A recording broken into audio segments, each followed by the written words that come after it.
BNP chairperson Khaleda Zia এবং দলটির ভারপ্রাপ্ত চেয়ারম্যান তারেক রহমান পবিত্র ঈদ উল ফিতর এবং মহান স্বাধীনতা দিবস উপলক্ষে দলের নেতাদের সঙ্গে শুভেচ্ছা বিনিময় করেন।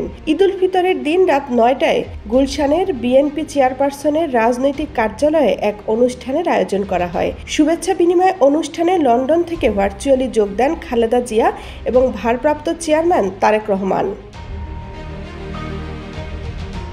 অনুষ্ঠানের শুরুতে স্বাগত বক্তব্য রেখে দলের ভারপ্রাপ্ত চেয়ারম্যানকে অভিনন্দন জানান বিএনপির মহাসচিব মির্জা ফখরুল ইসলাম আলমগীর। এরপর ভারপ্রাপ্ত চেয়ারম্যান সবাইকে ঈদের শুভেচ্ছা জানিয়ে দলীয় চেয়ারপারসন খালেদা জিয়াকে বক্তব্য রাখার অনুরোধ জানান। পবিত্র ঈদ উল ফিতরের শুভেচ্ছা জানিয়ে বিএনপি চেয়ারপারসন খালেদা জিয়া বলেন, আগামীতে গণতন্ত্র প্রতিষ্ঠায় সবাইকে ঐক্যবদ্ধ থাকতে হবে, একে অপরকে সহযোগিতা করতে হবে, সবাই মিলে ভোটের অধিকার প্রতিষ্ঠা করতে হবে। তিনি দেশবাসীকে ঈদের শুভেচ্ছা জানান।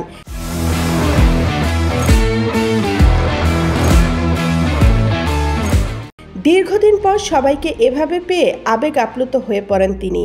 এ সময় আগামীর পথ চলায় দেশবাসীকে দোয়া ও আল্লাহর কাছে সাহায্য কামনা করেন। সবার উদ্দেশ্যে বিএনপি চেয়ারপারসন বলেন, আপনাদের এত ত্যাগ ও সংগ্রাম বৃথা যায়নি এবং যাবে না। দেশবাসীর ভোটাধিকার সবাই মিলে প্রতিষ্ঠা করতে হবে।